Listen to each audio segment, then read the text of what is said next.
Olá, gente boa, tudo bem? Estamos de volta aqui mais uma vez, depois de um período de férias, isso mesmo, férias que o meu computador me proporcionou.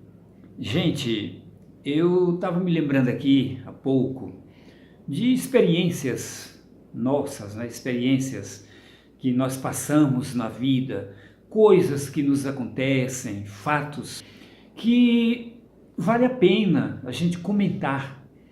Até porque a vida ela é inteligível, a vida ela é dinâmica e as experiências boas, não é, de outras pessoas, elas nos motivam no sentido de nós até melhorarmos a nossa vida.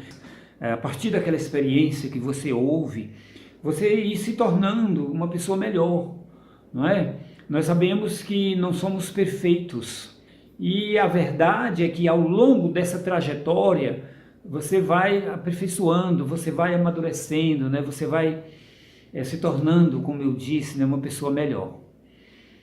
Então, me ocorre aqui uma pergunta nesse momento que eu quero fazer a mim mesmo. Qual seja, como é que o mundo me vê? É uma pergunta que eu não consigo responder. Mesmo eu sendo único, o meu pensamento em relação a uma pessoa não é o mesmo em relação a outra pessoa. Pensando nessa realidade, eu descobri que a riqueza da vida, do aprendizado, está aí. Na diversidade é que nós aprendemos a ser melhor. Me surge aí de repente uma questão de, dentro dessa perspectiva, como é que eu reajo às ações das outras pessoas em relação a mim, ou em relação à própria vida, em relação às outras pessoas, não é? Me ocorre aqui no momento que nós gostamos de nos apresentarmos às pessoas de uma forma, dentro de um estilo. Por exemplo, existem, vamos ver essa questão religiosa.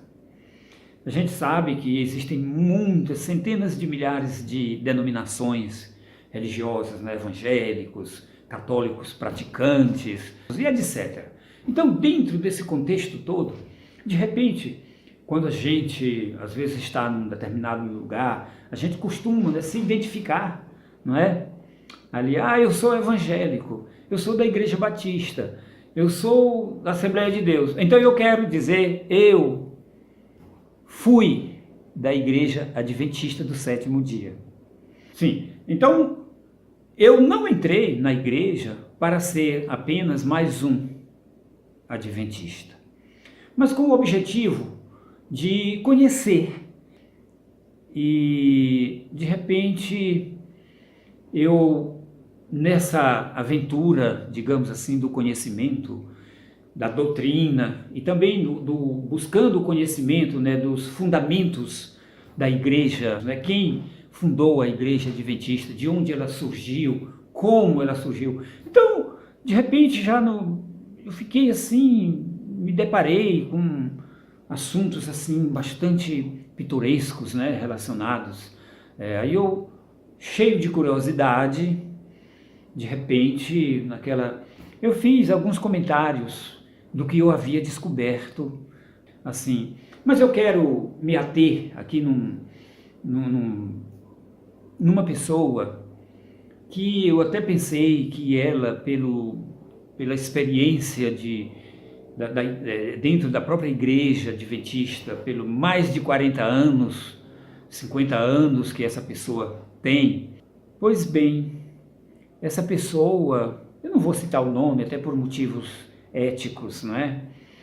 Essa pessoa, quando eu comentei para ela, eu contei aquela história, né, esperando que eu fosse chamado até, né, para a gente discutir melhor, ver onde foi que eu descobri aquela... Não. O que eu contei feriu profundamente essa pessoa, porque ela se lançou em defesa da igreja. E simplesmente ela disse para mim, assim, de uma forma tão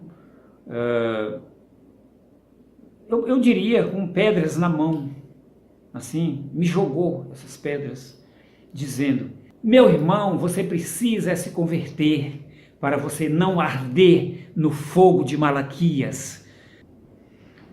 Daí eu resolvi contar para um outro irmão da igreja e eu me surpreendi mais ainda.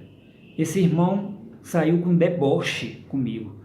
Ele não permitia que eu lhe contasse, rindo e dizendo que o demônio havia tomado conta do meu coração. Até eu me lembrando aqui do apóstolo Paulo, que quando ele chegou em Bereia, ele pregando para os bereanos,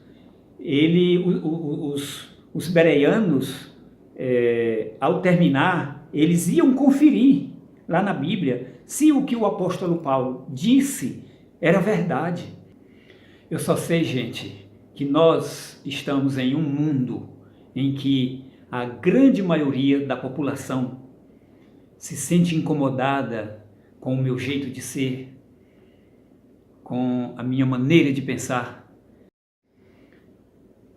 Eu estou me lembrando aqui de quando Jesus esteve no mundo, ele, ao se dirigir aos judeus que creram nele, isso está em João 8,31, ele disse aos judeus: se vocês permanecerem verdadeiramente na minha palavra, serão meus discípulos. E conhecereis a verdade e ela vos libertará. Então, como é que eu faço parte de uma instituição desse quilate? Quando eu digo desse quilate, que envolve o maior homem e o melhor homem do mundo, o Salvador do mundo, como a Bíblia nos diz, pois, com certeza, nós seremos vistos um dia por aquilo que nós praticamos, pelo amor que nós praticamos.